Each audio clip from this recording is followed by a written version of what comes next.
Buenos días, estamos hoy en una mañana muy linda aquí en EAFIT, en una conversación que a mí personalmente me emociona mucho con el ACA y Santiago. Buenos días, Santi, buenos días, ACA. Buenos días, Cacho.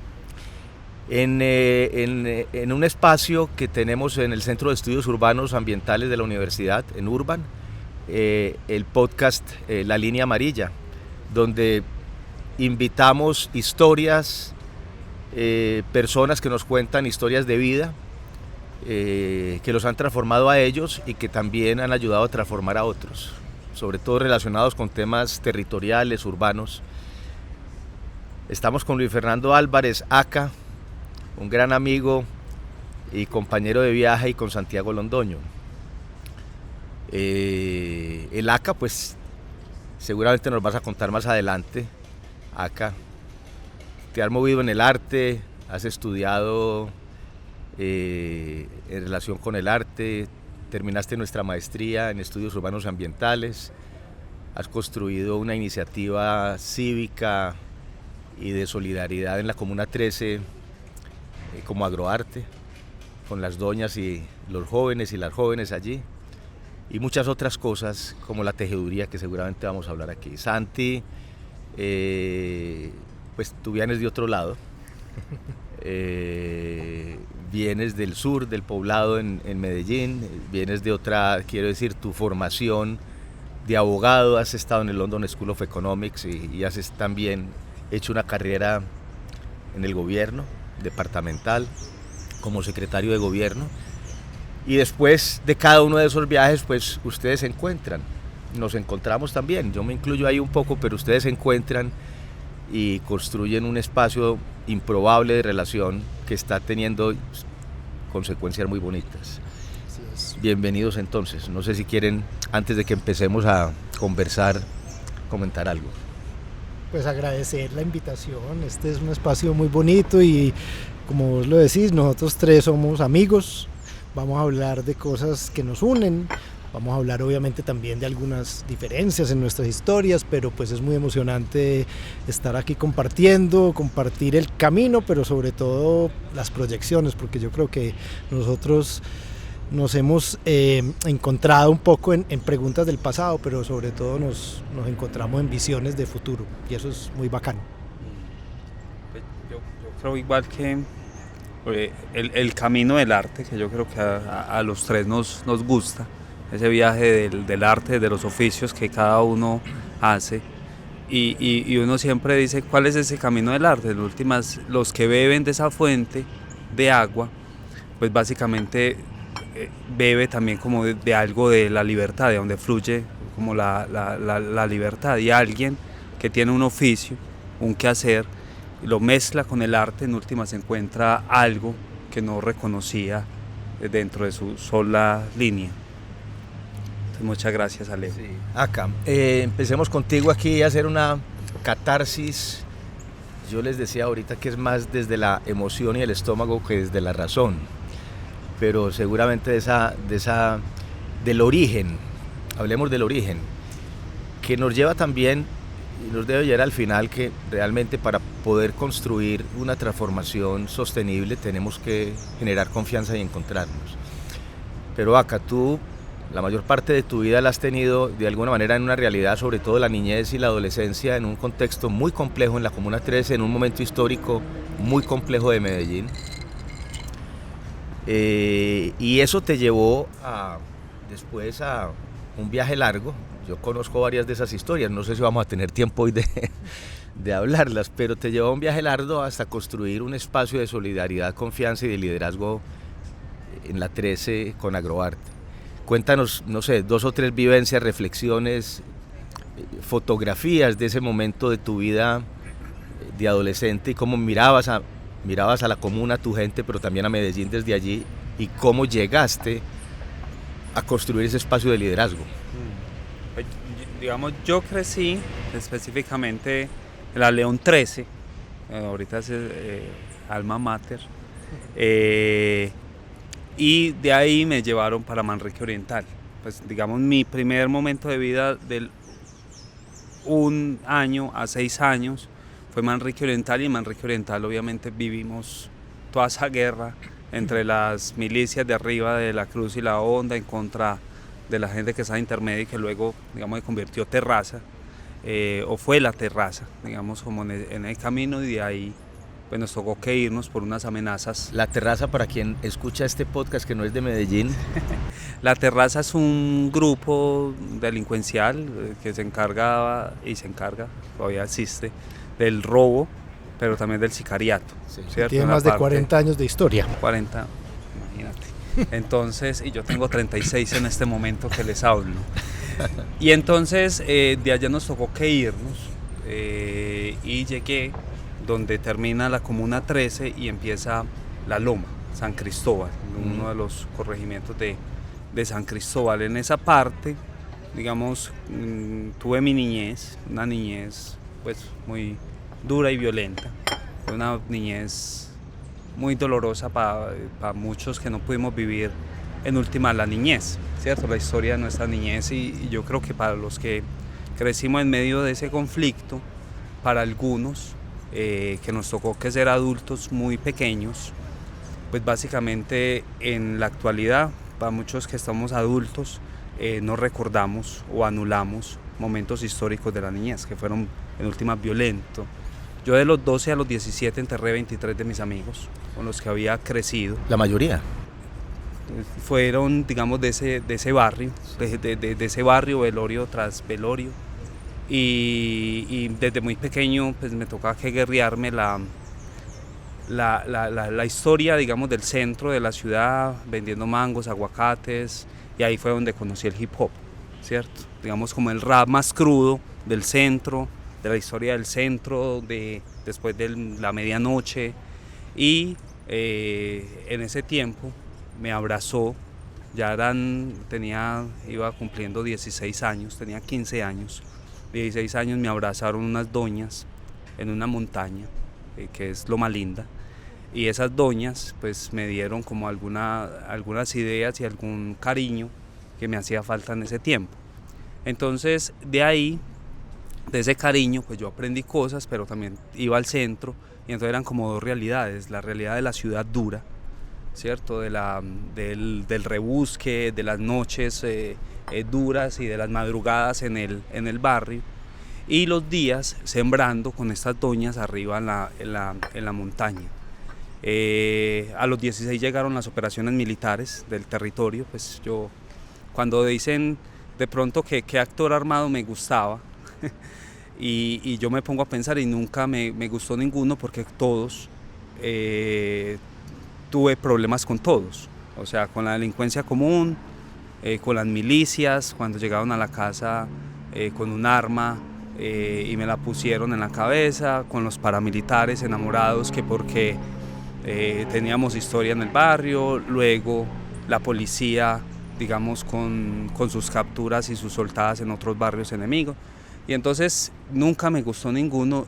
Y el lugar donde me resguardaron las doñas fue arriba en Loma Linda, que le decían al actor armado: ni por el putas me toca ese muchacho, porque ese muchacho trabaja con nosotros y ese muchacho es juicioso. Entonces me empezó a gustar mucho el estudio, a leer, porque había gente ahí que eran universitarios además, ¿cierto? Eso no se veía, o sea, ninguno de nuestras familias eran universitarios. Y entonces me gustaba cómo hablaban, también cómo comían. Recuerdo que la comida también era muy distinta cuando me la brindaban, y eso me sorprendía, la forma de utilizar los platos, la forma de hablar y de relacionarse. A mí me gustó el lenguaje, y me fui enamorando como ese lenguaje que me demostraban, como la siembra, la resistencia de los territorios, y entonces ahí conocí de alguna manera la resistencia, digamos, como de los territorios que luchan.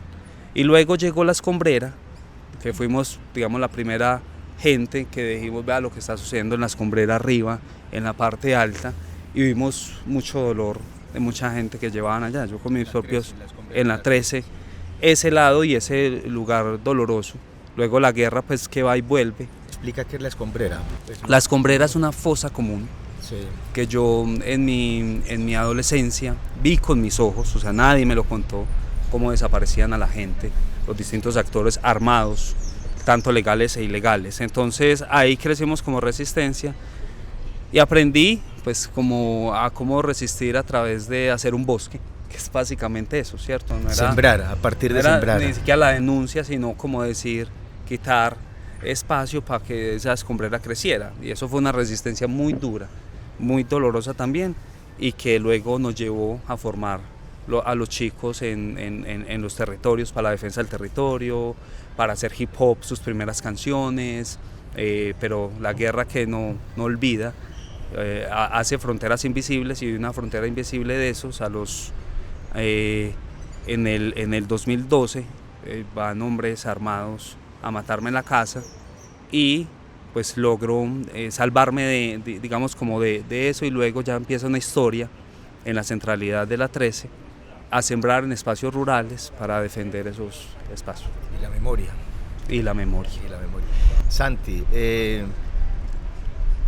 nuestras ciudades y nuestra sociedad y nosotros pues tenemos vidas completamente distintas, ¿no? Medellín, Colombia, son realidades, bueno, y tú y yo venimos de un sector privilegiado. Cuéntanos un poco pues parte de ese recorrido y por qué llegaste a la política, que es un cambio también muy importante, una decisión muy importante. Pues es que estábamos a 15 minutos el uno del otro, pero vivíamos como en universos distintos. Eso es lo que Universos pasa en nuestras ciudades. No vivíamos, vivimos. O vivimos, sí. Digamos que estamos tratando de romper un poco esas barreras, pero efectivamente, pues yo nací hace casi 51 años en esta ciudad. Ya siempre tienes unos añitos. Sí, ya tengo añitos. El próximo 6 de septiembre cumplo 51. Nací sin duda alguna en un espacio privilegiado, un papá que fue jesuita y filósofo y después se volvió comerciante, una mamá psicóloga, pedagoga, entre una biblioteca muy grande y muy bonita y muy interesante que fue mi compañera durante muchísimos años, y estudié en un colegio, digamos que americano, pero que tenía algo muy fundamental que ha sido importante en mi vida, y es que era un colegio muy liberal, en el sentido de que ponía la responsabilidad sobre el alumno de muchas decisiones, no era religioso, no estaba, digamos, apuntando a tener una sola visión de la vida, y eso yo creo que a mí me marcó una educación amplia, una educación que se fundamenta en la libertad, que se fundamenta en el conocimiento, y me volví, digamos, un amante de eso, del tema de la educación. Estudié Derecho en Bogotá, me fui en el año 91, que fue el año de la gran crisis, guerra, 385 homicidios por 100.000 habitantes, me fui ese año a mediados para Bogotá a estudiar mi carrera de Derecho allá en la Universidad de los Andes, y Pablo Escobar, que venía poniendo bombas en Medellín, se llevó las bombas para Bogotá. Entonces yo estuve también 2 años con Pablo Escobar poniendo bombas en Bogotá, que eso pues fue una realidad que vivimos todos aquí, algunos obviamente de manera mucho más cruda y más dolorosa, después de graduarme, digamos, tuve unos pequeños años, menos de 2 años dedicado al derecho, trabajé en Fenalco Antioquia y me fui del país otra vez en el año 99 a estudiar en Europa, y viví 2 años en Europa, hice una maestría alrededor del tema de derecho internacional y derechos humanos. Del derecho lo que más me ha gustado siempre es el tema, London School. En el London School of Economics, el derecho internacional y el derecho de los derechos humanos y de la guerra es lo que me interesaba y me ha interesado. Y cuando volví a Colombia sin un proyecto, porque no sabía qué iba a hacer, una buena amiga me dijo: ¿por qué no llamas a estos 2 profesores de AFID y contales qué acabas de hacer? Y ese fue mi primer contacto con esta institución. En el 2001 llamé a 2 profesores aquí, y me invitaron a dictar un curso. Me invitaron a dictar un curso que se llamaba Problemas Mundiales y Colombianos, que era parte de la ruta de estudios políticos. Todos los estudiantes en ese entonces tenían que escoger una de 3 rutas humanísticas. Y la ruta de estudios políticos era la que más estudiantes tenía, el 85%. Entonces dicté clases, me enamoré de la docencia, me hice profesor de planta de esta universidad, fui fundador de la carrera de Ciencia Política de AFID, que ese fue, digamos, una experiencia muy bonita porque fue crear un proyecto de cero. para un montón de estudiantes que nos decían en clase, estudiaban economía, estudiaban derecho, estudiaban música, estudiaban administración y nos decían, la política es muy bonita, hermano, pero no hay dónde estudiarla. Entonces, entre varios profesores nos juntamos en ese momento con Juan Felipe Gaviria, que era el rector, y decidimos crear esa carrera, que es pues uno de los, digamos, proyectos de los que más orgulloso me siento. Estuve allí, es decir, aquí, dictando clases, hasta el año básicamente 2007, porque en el 2006, en noviembre, tuve un momento de epifanía y crisis. Me dio varicela a los 34 años. Me tuve que encerrar en mi casa 12 días. Y en esos 12 días, yo digo en chiste, pero no es tan chiste, yo creo que yo estaba delirando de la fiebre, decidí que me iba a lanzar al Consejo de Medellín, que iba a dar el paso de la teoría política a la práctica política. Y en eso pues yo creo que muchas cosas funcionaron. Uno, obviamente lo que estaba haciendo en la universidad, y dos, que mi mamá había sido una mujer profundamente política, tremendamente activa en la política, fue galanista desde 1981, yo me acuerdo, hacíamos campaña, yo salía a repartir los votos, porque en ese momento no había un tarjetón, sino que uno votaba con unos papelitos que le daban del candidato, entonces había que salir a repartirle a los posibles votantes el voto.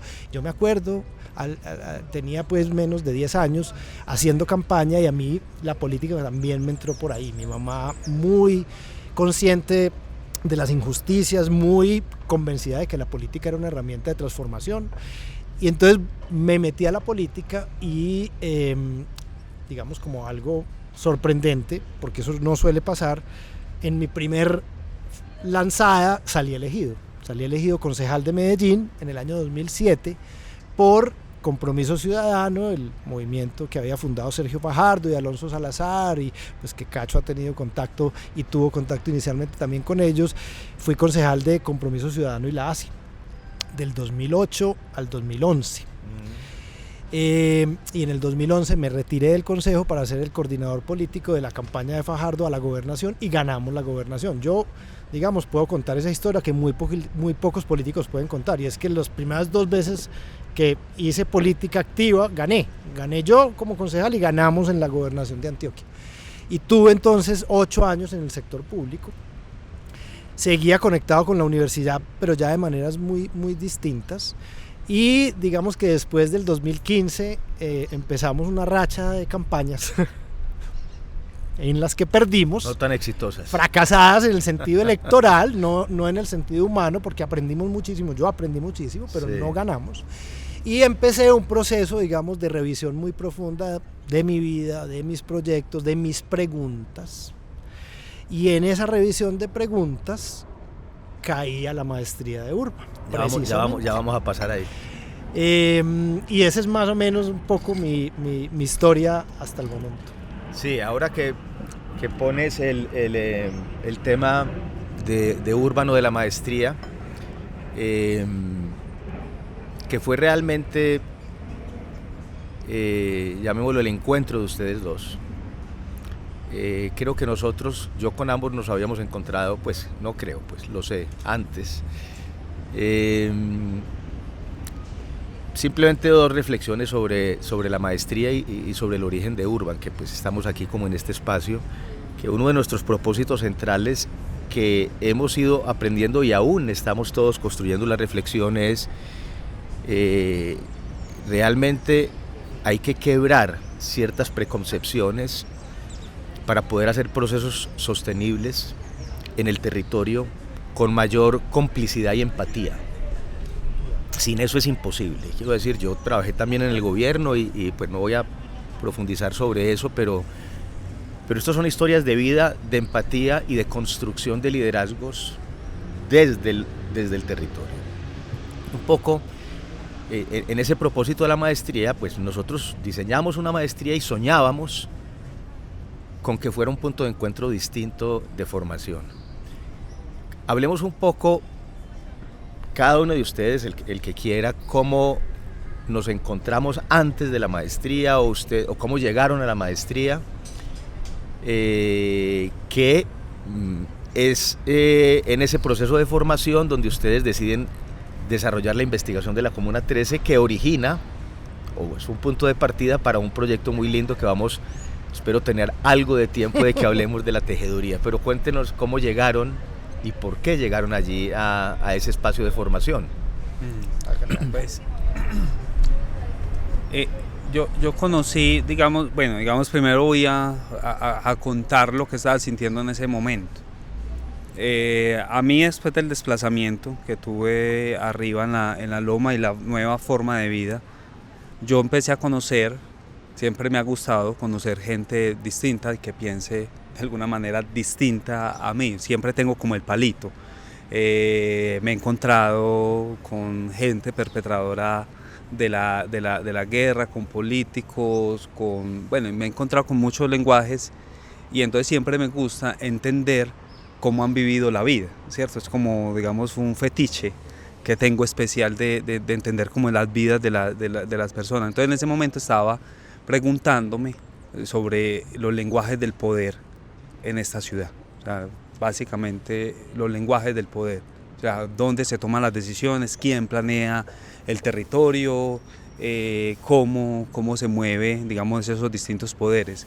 Y justamente estábamos creando en ese momento con Agroarte el Partido de las Doñas, ¿cierto? Que ya llevaba desde el 2017 la agremiación de mujeres que se juntan a tejer y a sembrar para... Y entonces en una de esas reuniones recuerdo que Cacho llegó y había varias doñas contando, digamos, como la historia del territorio, de lo que ha pasado en ese sustrato que no se ve de los barrios, sus vivencias y sus historias. Y entonces yo en algún momento, Cacho, digamos, habló y yo decía, es que nosotros necesitamos de alguna manera padrinos en los distintos sitios que nos lleven a entender otros lugares y otras formas, digamos, de existir acá en este tema de la ciudad, y obviamente desde a dónde se toman como las decisiones. Y entonces tuvimos unas conversas con Cacho, recuerdo en ese momento, para hablar de cómo hacer unas plataformas para esas conversaciones. Eso era como una primera punta, y luego... Eso era antes de la maestría. Antes de la maestría, y luego me invitó a hacerlo de la maestría, en la cual pues la petición que me dijeron era terminar la maestría, o sea, el tiempo y hacerlo bien, obviamente la representación de nosotros que nos dan una beca hacia el territorio, porque entonces si yo dejo este estudio, pues en últimas, entonces también demuestra que entonces los de la 13 no son juiciosos. Entonces era también demostrar eso, o sea, que se viene del territorio, se aprende, se construye, pero también, digamos, se deja en alto el territorio, o sea, no es solo que yo estudie.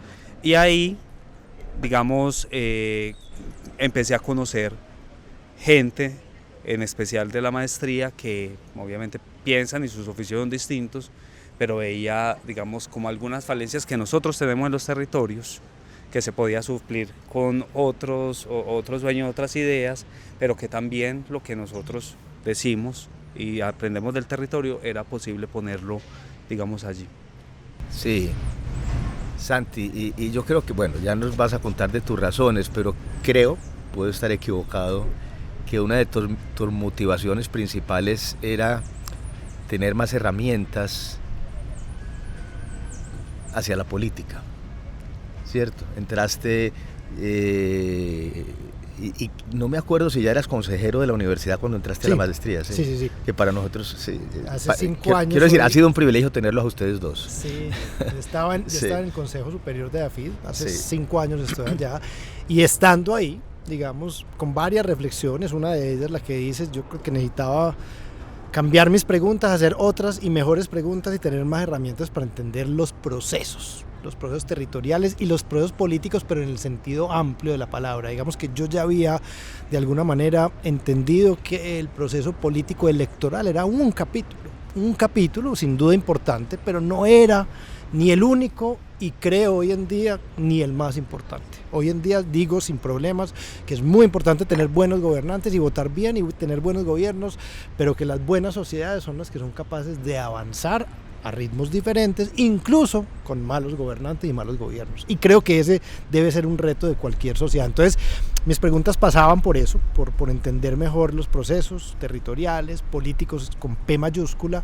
y porque además quería tener la oportunidad de compartir con gente que viniera de espacios diferentes, tanto en el tema de la formación como en el tema, digamos, de la historia y la vida y el territorio. Y la maestría de Urban, yo entendí en ese momento, y hoy además lo tengo muy claro, era el mejor espacio para eso, porque yo entendía y yo tenía la disponibilidad y la posibilidad de entrar, bueno, casi que a cualquier maestría, afortunadamente, y tenía el manejo de todas, no solo las de esta universidad, sino de muchas otras, porque el tema me gusta, pero entendí que ahí había una posibilidad de romper muchos paradigmas. Metiste al territorio. Y de meternos al territorio con otras miradas, que yo creo que eso era lo que me hacía mucha falta. Y ese fue básicamente, digamos, como el impulso, fue cambiar las preguntas, profundizarlas, mejorarlas y compartir con otras visiones. Yo pues ¿tenías un objetivo político en ese momento? Cuando entraste. Yo intuyo que sí, o creo que te escuché. Digamos que en el sentido amplio, yo estaba reevaluando mucho mi proyecto, sobre todo el proyecto electoral, que es un proyecto que es complejo porque es de grupo, es partidista, pero además es todo o nada. Sí. Todo o nada quiere decir, ganás y podés, pero cuando uno hace parte de un grupo político que no está buscando negociar ni montarse en todos los proyectos, si perdés, pues estás por fuera. Y yo dije, yo no creo que la vida sea de todo o nada, y menos construir sociedad, eso no puede ser de todo o nada. Hay muchos espacios para hacerlo. Entonces, claro, estaba pensando en qué venía en mi proyecto, pero entendía que había que abrir el espectro, y Urban fue perfecto para eso. Sí, ahí voy a afirmar algo que no sé si es cierto en el caso de ustedes dos, pero a pesar de que cada uno de ustedes nos ha contado un recorrido largo, quiero decir, no hemos llegado al desarrollo de la investigación y después al trabajo de la tejeduría, pero cada uno ha tenido, dijéramos, una... Es que para poder entender todo eso que viene después había que una experiencia larga. Se supone uno que no sé dijéramos cuántos años tenían ustedes en ese momento, pero pues me supongo, pues ya uno cree o siente que tiene muchas verdades encima y una experiencia. Pero creo que lo que hace la tejeduría hoy, creo que le sucedió a ustedes también en la maestría, pero esa es una hipótesis mía. Quiero decir, son momentos transformadores. Quiero decir, acá voy a afirmar algo que creo que es así, pero no lo sé. Tú tenías una serie de preconcepciones sobre muchas otras partes del liderazgo de la sociedad, dijéramos empresas, empresarios, otros sectores de la ciudad, de una forma que seguramente hoy pues tienes una mirada distinta o por lo menos una reflexión distinta en relación con la construcción de esto, de las posibilidades que se puede, y Santi, tú lo mismo, desde otra perspectiva. Entonces ustedes desarrollan el trabajo de investigación, que yo creo que es de los que más nos enorgullece a nosotros en Urban, esos procesos de investigación, el caso de ustedes, de ese encuentro improbable sobre la reflexión. Pero hay que decirlo pues que la Celestina fue cacho, pues no fue propiamente tampoco que nosotros decidimos en el vacío trabajar juntos. Vos fuiste fundamental para que hay que decirlo en este momento. Vos hiciste Celestina en esas. Y hicieron ese trabajo de investigación.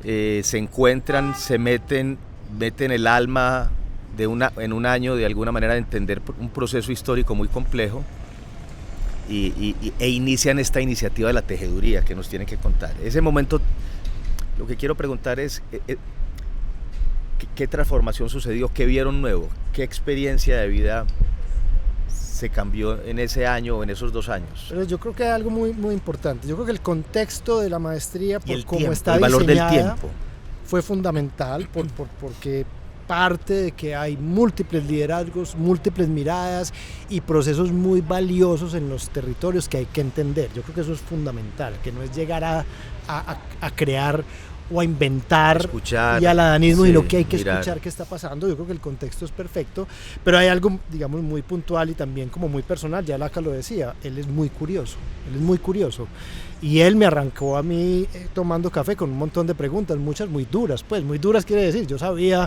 poco para dónde iba. Por ejemplo, Laca arrancó preguntándome por Hidroituango, que a mí me pareció con como temas con muy un dolor, particular, con un dolor profundo, sí. Pero ya fui entendiendo de dónde venía y pues yo no le tuve ni le tengo miedo, pero sí entendí que era algo muy estructural lo que me estaba preguntando. Y yo le contesté como hago con las cosas, con total honestidad, digamos, con honestidad sobre cómo había vivido yo el proceso de Hidroituango siendo secretario de gobierno de Antioquia, y eso qué significaba y cómo entendía yo el territorio, los procesos, los actores, los diferentes grupos y el proyecto en sí, digamos, el desarrollo, la energía y demás. Y ese fue un punto de partida. Y yo creo que además fue muy interesante, pues porque por lo menos a mí me dejó muy claro que este hombre no le da vueltas a las cosas, sino que va al fondo. Y eso me parece que es un mensaje que además ha sido central en nuestra relación. Tenemos diferencias muy profundas en muchas cosas, políticas y concepción, pero somos honestos el uno con el otro y nos decimos las cosas y hemos generado confianza y amistad a partir de eso. Y eso, pues ya lo decías tú, eso ha alimentado tanto la investigación como la tejeduría. Yo creo que eso es real. Yo creo que la tejeduría es producir algo parecido. Ahorita hablamos de eso, pero sí. La tejeduría yo creo que es exitosa porque es real. Nosotros no nos estamos inventando una metodología ni creemos que esto puede funcionar. Yo creo que estamos viviendo y trasladando a un proyecto de ciudad vivencias personales que no son solo los de la maestría, eso es fundamental, pero yo creo que cada uno le ha puesto a eso. Con un equipo extraordinario en la tejeduría. Claro, sí. Y hemos tratado de acompañarnos de personas apasionadas, comprometidas, honestas, que creen en la acción colectiva y la conversación, que ese es en el fondo lo que nos trajo hasta acá. Cuando, digamos que de lo difícil es que en últimas, tú cuando apuestas, reunirte con la gente que de alguna manera es distinta, tiene un costo también para, pues tanto para tu imagen, como un costo también, digamos, para tu gente cercana, tu familia. O sea, también va, digamos, mellando cosas, y más para los que hemos tenido posiciones muy claras y combativas en los territorios. Es decir, yo en la época de los gobiernos siempre decía, pero ¿por qué estos huevones llegan acá al territorio a decir que fueron ellos los que inventaron esos proyectos, esas cosas o demás? Y entonces nosotros en combate, como raperos, decíamos, no, es que nosotros fuimos los que, pues, los que metimos acá la cultura y que ahorita se ha reconocido como un lugar, la Comuna 13 como digamos, como un territorio de artistas. Fuimos nosotros y nuestras mamás, o sea, que van a venir acá a darse el champú con nosotros, entonces no van entendiendo, por ejemplo, lo del PUI, Proyecto Urbano Integral, que fue diseñado y luego en los 90, pues desde los 90 lo había planeado la gente, que en últimas esos planes tomaron los planes anteriores, y entonces decía, bueno, aquí hay un horizonte y hay una narrativa que hay que contarla, que para muchos esa narrativa solo es lo ve según su círculo, pero entonces ya meterse allá requiere pues algo de ingenuidad, que yo lo he dicho, ¿cierto? Meterse con los otros, de ingenuidad, pero también la capacidad de ser capaz de quemarse a sí mismo. O sea, hay que ser valiente para eso. Está sacrificando. O sea, está sacrificando. Hasta el día de hoy esa relación con este personaje pues me ha traído unos nombramientos costos con tu gente y unas cosas pues que yo digo, pero pues cierto, pero digamos que no me afecta, porque la gente que somos capaz de quemarse, cierto, y digamos meterse con el corazón a las cosas, pues digamos no está haciendo esos cálculos, que era la pregunta que yo le hacía en su momento a Santiago. Yo le decía, ¿vos tenés cálculos políticos proselitistas en este momento? Que fue como una de las primeras cosas que yo le digo. Él me dijo, no, y fue poniendo sobre la mesa cosas. Yo creo que una relación, por ejemplo, que ya hemos logrado hasta el momento es porque de alguna manera pues decimos nuestras historias encima de la mesa, no guardamos en gavetas, no hay agenda aislada, oculta, no hay agenda oculta, que el otro, que eso es muy jodido. Y va sucediendo ahí, y adicionalmente tengo la libertad de decir, yo no soy tan directo para mis cosas, yo no soy capaz por eso nunca fui improvisador en el rap, ¿cierto? Porque no soy capaz de decirlo de una, pero digamos yo puedo hacer mi sarcasmo alegre, ¿cierto? Para decir las cosas. y esa es, digamos, mi forma. No soy capaz de nombrar y decir así, pero de alguna manera me es permitido también mi sarcasmo, que también construye. Bueno, pasemos, ya entremos pues a la etapa de entender qué es la tejeduría. Es claro, dijéramos que ese encuentro improbable entre ustedes, en ese encuentro se produce de alguna manera la esencia de lo que es la tejeduría y en el recorrido de la vida de ustedes. ¿Por qué no nos cuentan, entremos un poco a ese las razones por las cuales nace la tejeduría y qué busca? Pues yo creo que también, como en este encuentro, se juntaron y nos encontramos instituciones y actores que permitieron que esto naciera. Lo primero es que tuvimos pues la suerte y el honor de que la tesis fuera laureada por la universidad, va a ser publicada y eso obviamente nos dio, además de mucho orgullo, pues nos dio una proyección, y 2 semanas después de que la sustentamos nos llamó la presidenta de ProAntioquia en ese momento, Azucena Restrepo, y nos dijo: hemos leído esas conclusiones y esas recomendaciones y creemos que este proyecto no se debe quedar en el papel. ¿Por qué no hacemos que esto sea un proyecto de ciudad? Entonces, entre EAFID y ProAntioquia originalmente nos dan un impulso para poder armar un equipo y diseñar una metodología que se pasa de tejer el territorio, que era la tesis, a tejeduría territorial. ¿Y qué es? Básicamente es una plataforma de conversaciones en las que se encuentran empresarios, líderes territoriales, organizaciones sociales y academia. ¿Pero qué lo hace distinto, Santiago? Porque quiero decir, plataformas de diálogo hay muchas. Y las estudiamos y las investigamos. Y siguen existiendo. El rompimos varios paradigmas, creemos nosotros, que son importantes. Uno, estas son conversaciones íntimas, es decir, no son grandes grupos, no son multitudinarias. Aquí se nos metió en la cabeza que para que una reunión o un proyecto sea legítimo tiene que tener 250 participantes, y eso no es así.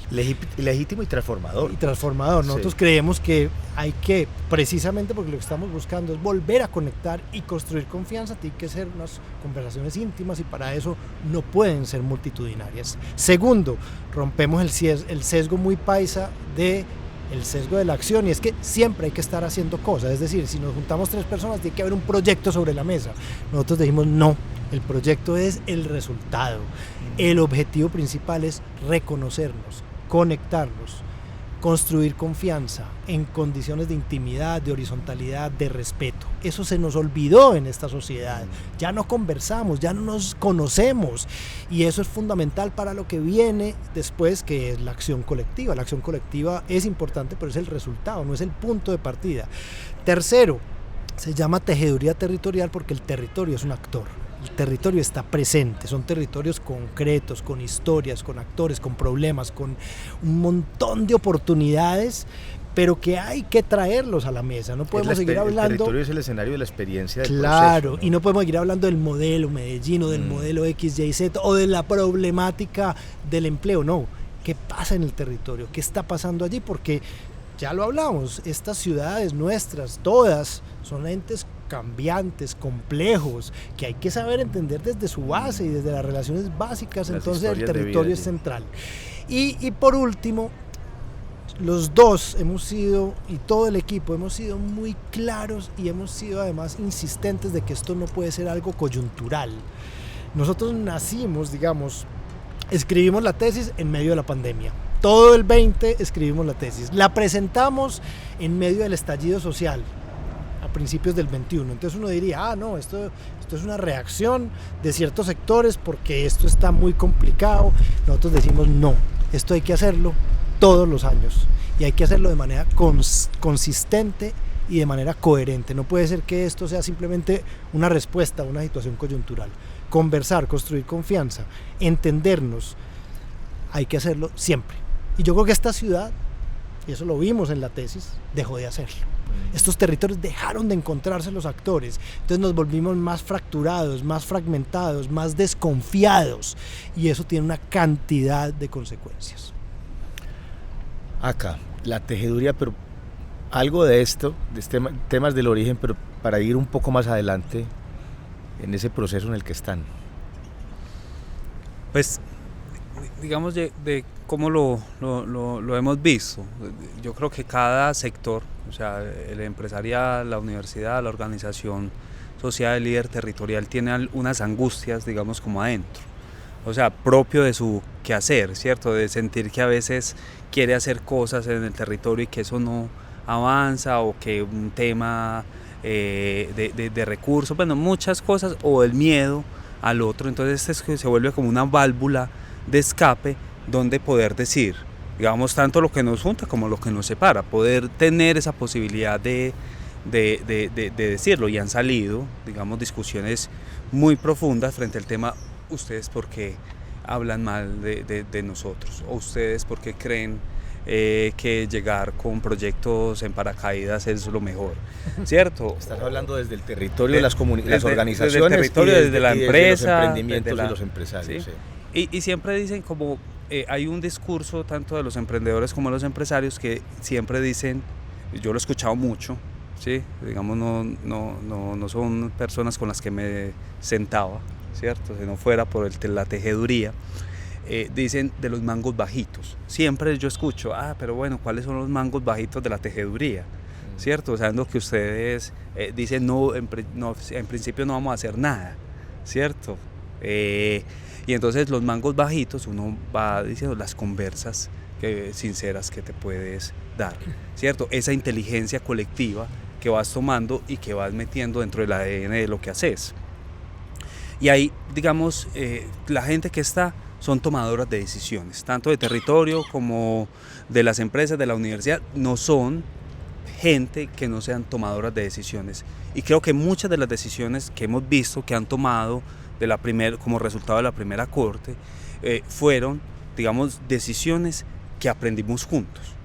Entonces se vuelven, digamos, como transformaciones profundas vividas en las conversaciones. Las personas se han transformado, creo Sí, que es lo más importante, ¿no? Y lo que decía, el lenguaje va teniendo una característica distinta, porque tiene algo adentro vivido que le puedes poner al lenguaje, ¿cierto? Porque por lo general el empresario habla como empresario, el universitario habla como universitario, el líder social como... Pero, digamos, juntar esas inteligencias creo que ha sido como una de las ganancias. No quiere decir que se laven la cara digamos, de los sectores, no. Cada uno tiene sus responsabilidades y demás. Pero que este fresquito sea una forma, digamos, de juntarse. Líderes, ahorita, digamos, estamos en Bello, uno de los territorios en los que estamos es Bello. Y Bello, dicen, somos bellenses, ¿cierto? Ese término del bellense. Y Bello tiene sus complejidades, obviamente. Su alcalde preso, ¿cierto? La historia pues que conocemos del lado de allá, y resulta ser que llegamos obviamente con cierto temor, y luego empezaron a aparecer, digamos, esos liderazgos jóvenes y gente, digamos, obviamente con un dolor, porque muchos de ellos se sintieron utilizados por otras cosas de su vida y su historia. Y entonces ir dando el voto de confianza al tema de la tejeduría, ir construyendo el tema, digamos, de confianza, y que los otros digan, ahí hay una respuesta comunitaria, juvenil, importante, que no conocíamos y que en última se puede potencializar. Entonces son, digamos, como cosas bellas que van sucediendo en el territorio. Cacho, nuestra hipótesis de partida suscitó todo este proceso es que había una fractura, una fragmentación y un distanciamiento entre actores fundamentales. Sí, esa era, digamos, la hipótesis, y probamos dentro de la tesis, pero además hemos vivido ya en la tejeduría y estamos absolutamente seguros de que está, pero que no se limita a la distancia entre sectores, sino que dentro de los mismos sectores hay fracturas. Es decir, en los territorios nos ha tocado ver organizaciones que tienen 25 y 30 años de historia y nunca han trabajado en equipo y comparten un territorio, están a 4 o 5 cuadras la una de la otra. Empresarios que no conocen lo que hacen las fundaciones vecinas y los compañeros del empresariado y cómo están llegando. Las universidades, porque aquí también hay que decirlo, es muy fácil y digamos que es muy popular decir, no, es que los empresarios y los territorios no se conversan, pero en esta universidad, digamos que salvo Urban, que se puso el objetivo de hacerlo, es difícil encontrar programas, proyectos, investigadores y docentes que tengan una relación constante, consistente y profunda con territorios y procesos territoriales. Y eso es un problema de todas las universidades, no es EAFIT. No vamos a entrar en eso porque voy a hacerle la última pregunta, pero inclusive desde la política tal vez el problema más estructural es la distancia con las personas y con los territorios. Quiero decir, ya para terminar, pues a cada uno un poco una reflexión de futuro, pero también que tiene que ver con el proceso de la tejeduría, o sea, a 5, 10, 15 años, inclusive 20, ¿qué sueñan ustedes? Quiero decir, soñemos ambiciosamente, que puede ser utopía en cierta escala, pero ¿qué grano de arena o qué transformación quisieran que se produjera con este proceso de la tejeduría, que tuviera unas consecuencias distintas en la construcción de nuestra sociedad? Esa es un poco la reflexión. Ahora, yo tengo otra pregunta, pero no sé si alcanzan a hacerla. Que les iba a hacer es una anécdota o una vivencia de esas transformadoras duras con alguno de los personajes, o hombres o mujeres de esta experiencia. Pero bueno, no sé, simplemente les hago esta última reflexión para que ustedes cierren un poco la conversación, que yo creo que estamos empezando. Yo creo que lo que estamos de alguna manera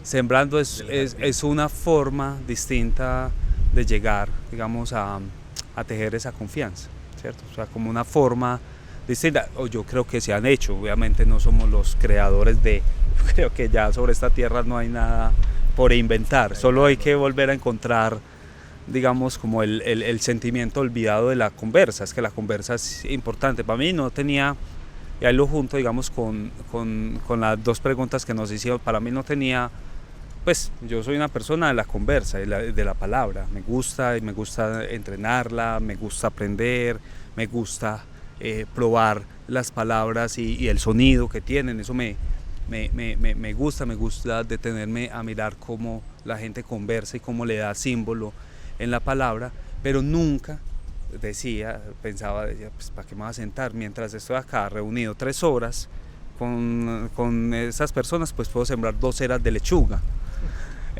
Entonces, pues decía como eso, pero entonces eso en sí lo va transformando a uno. Yo no sé, yo sospecho de la gente que planea la vida a 10 años, y obviamente los procesos yo creo que no, eso van sucediendo, ¿cierto? O sea, el azar, y a mí me gusta ese azar, aunque digan que no soy disciplinado, porque entonces no planeo hacia allá. Yo creo que la tejeduría está sucediendo, y no es lo mismo la primera fase que hicimos en la 13 y en la 8 que esta fase que estamos en 5 territorios. Cada una tiene su forma y va teniendo una respuesta, aunque haya una metodología, ¿cierto? Tiene una respuesta distinta a lo que va sucediendo y a los cambios que van pasando ante los ojos.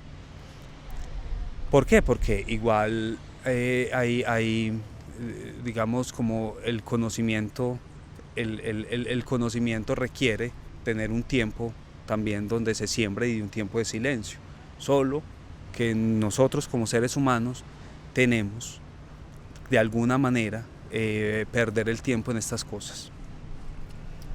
Yo creo que yo me sueño que por lo menos estas propuestas generales que estamos haciendo nosotros y que estamos llevando al territorio y a desarrollar, que realmente pues no son nuevas, porque es que conversar, construir en equipo, mirarse a los ojos, la horizontalidad, eso no estamos inventando, pero hay que volver sobre ellos. Yo espero que estos paradigmas se sigan rompiendo. Es decir, yo me emociono mucho, y yo creo que los dos nos emocionamos mucho cuando, por ejemplo, vamos a presentar la tejeduría a las empresas, a buscar financiación, y arrancamos diciéndoles, vamos a pedirles plata para que en 6 meses no hagamos nada. Y les vemos las caras a las fundaciones y a los empresarios como estos que nos están proponiendo. Pues estamos proponiendo fundamentalmente cambiar un montón de paradigmas y sesgos, porque esta sociedad no va por buen camino en este sentido. Y lo más bonito es que entienden, y no solo entienden, sino que se montan quiere decir financian y sus equipos están ahí haciendo esto. Es decir, cada 15 días sacan 3 horas de su vida y van a los territorios, a las empresas y a las universidades a construir confianza con personas con las que nunca se hubieran encontrado. Para nosotros eso es poderosísimo y para mí esa es una señal de que esto es un camino. Ahora, ¿cómo logramos que se vuelva, digamos, algo menos coyuntural y menos puntual? Yo creo que hay que ir generando una cultura de esto, de conversar con respeto, con intimidad sobre territorios y mostrar obviamente los productos que salen de ahí, que son muy bellos, las acciones colectivas, lo que nosotros llamamos las acciones puntada, que son pequeñas y orgánicas, y las acciones malla son muy bonitas, pero además son sostenibles. Ahorita hablábamos, la primera cohorte se acabó en agosto del 2022, hace un año. Y hoy sus participantes, tanto en la 8 como en la 13, siguen trabajando juntos. Sin que nosotros estemos ahí todos los días, no, ellos ya tienen una relación, una confianza y unos proyectos comunes que los juntan.